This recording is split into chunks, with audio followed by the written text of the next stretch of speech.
become clear to almost everybody in the country, even the conservative newspapers, that a government that thinks that the rules apply to everybody else, but they don't apply to them, is a government which cannot possibly continue in the medium to longer term. And it's true that that is what Boris Johnson thinks about himself. He thinks that the rules don't apply to him. But you know, there's a bigger picture. There's a bigger picture, which is we have a small elite group in Britain, a golden privileged circle. They don't think that the rules apply to them.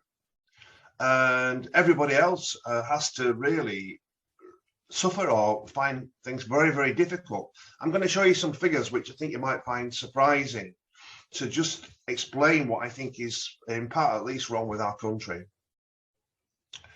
And so the first slide, what this slide does is it shows that there's it shows really from 1948 through to the present day, almost up to the present day, the amount of money in the economy which is paid to people who work, whether you work in a factory, in an office, whether you're an architect or whether you're a cleaner or a lorry driver, whatever it might be.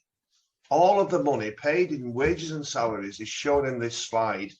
And what you can see is back just after the war, 1948, 2/3 of all the money in the economy went to people who work. And it's gone down and down and down and down through to when COVID started. Instead of it being 2/3 of the economy going to in wages and salaries, it's gone down well under half now of the economy. The rest of it, as we'll see, goes elsewhere. But this explains why so many people are under pressure, because the wages don't stretch and salaries don't stretch as far as they would have done if you go back even if just a few years. But if we look at the next slide, it'll be clear what's happening, because the solid blue line, what it shows you is this is what's called output, the amount of wealth which each hour of work in our country produces, taken on the average. And what you can see is workers are working harder in order to produce more wealth every hour throughout the whole of the period, starting, I think it's in 1981 through to the start of COVID, produces more wealth than it did more or less in the previous year and in the previous year and the previous year. And so it shows when sometimes you read, well, British workers are lazy because it's nonsense. But you can see that they're producing more wealth. We all are. That's the average. But the red dotted line, it shows how much is paid per hour in earnings by the same people. And what's happened is at the beginning, you know, as the wealth you created increased, so did your wage. And it was going up more or less, not quite in line, but more or less in line. When you get to the Mrs. Thatcher years, suddenly we continue producing more wealth, but the wages paid to people on the average per hour doesn't follow the amount of wealth that's been created. And this gap that's opening up is really quite a serious problem, because it shows how much pressure there is on working people. And we'll see in the next slide exactly how that has panned out, because where did that money go? If you're producing more wealth, but you're not being paid as much, where does that wealth go? Where does it go? And here's the answer. There's the richest people in our country. This is the 1,000 people in a population of over 60 million. We're talking about 1,000 people. Their wealth increased since the bankers' crash, which was in 2008, by almost 540 billion pounds. That's 1,000 people. And the big companies, their wealth increased by nearly 2 trillion pounds. That's companies listed on the London Stock Exchange. So altogether, that's 2.5 trillion, a huge amount of money. But wages should have risen by an additional 433 billion pounds, wages and salaries. And so therefore, what you can say is the money which was going in additional wealth, but not being paid to people who produce the wealth, because as we saw, wages weren't following track, has gone to the richest and to the big companies. And of course, on top of that, not only wages and salaries have been held back, but also we know that the NHS, schools, councils, the road buildings program, everything has been cut. So billions has been cut again from public services, and it's gone to the rich. Now, when all this started, they said, well, austerity is for all of us. We're all going to suffer equally. That ain't what happened, though, is it? What happened was pressure was put downwards on communities and on people who work in order to enrich a relatively small group of people. And it's wrong. It's unacceptable. And we've got to do something about it. So I've been talking about wealth and so on. I'm not against people doing well in life, but what's happening here, people are taking the mickey. It's not acceptable, and we've got to do something about it. There's quite a strong, in fact, a very strong streak of the idea of fairness in Britain, the idea that things should be fair.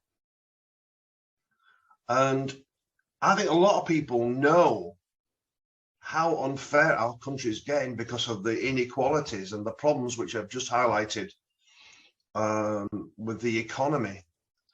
That streak of fairness, it leads people to say this isn't right and think that they should do something about it.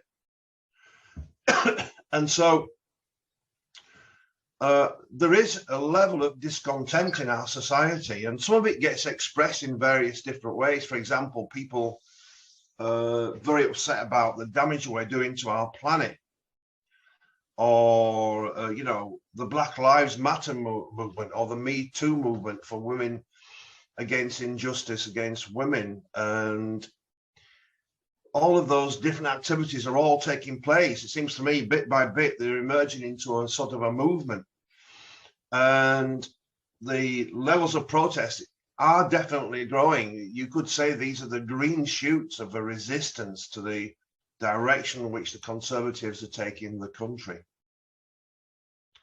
It's interesting as well, if you look at the number of strikes, it's another indicator that something's going wrong. So in 2018, there were 80 strikes in the whole year.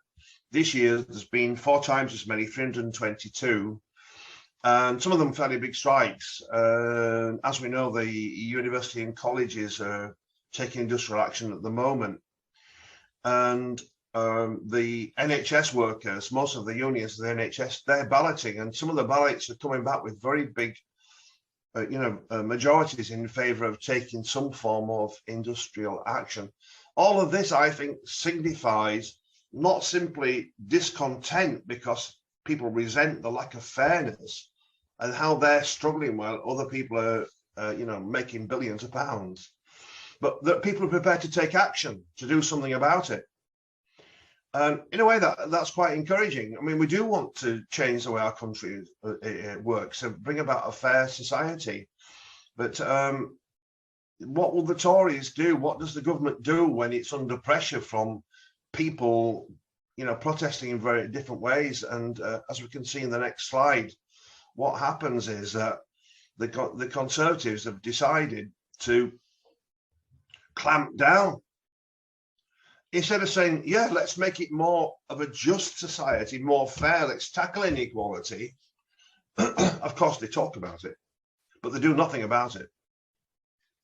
But what they fear is sort of people resisting. And so all kinds of new legislations being brought through. It's draconian.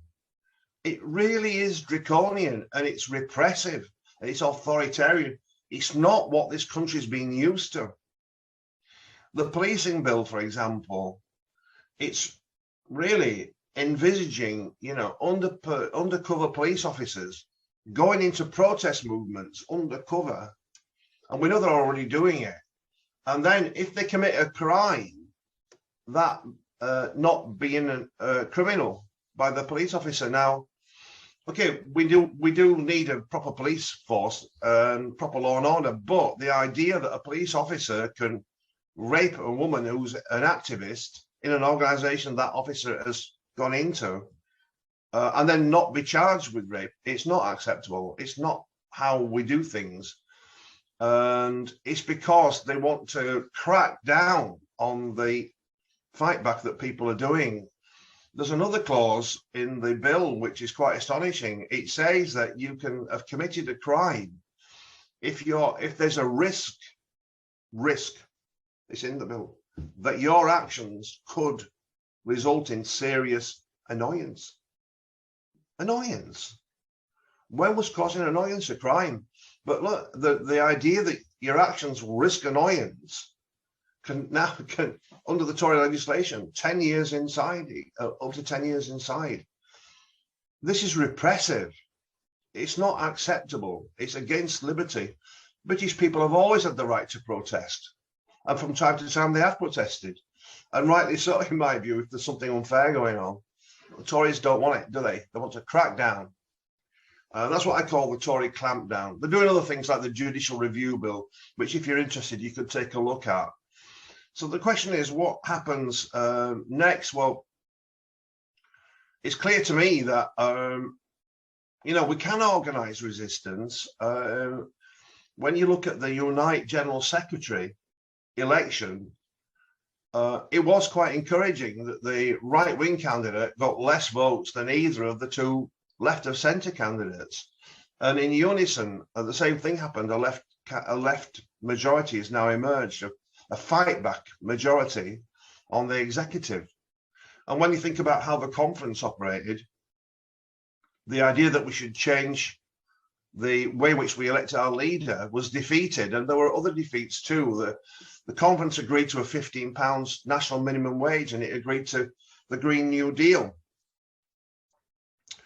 Momentum, the organisation, and many other left organisations in the party helped with all this. And we won votes, and we can do. It's not all over. And it is time to fight back. We've got to do it carefully. We've got to carry the public with us, but we cannot accept what's been happening in our society as like becoming permanent. We have to fight back and change it. And in the new year, I hope the resolution of people generally, maybe you're watching this video, is, yeah, I'm going to help the fight back. Thanks for listening.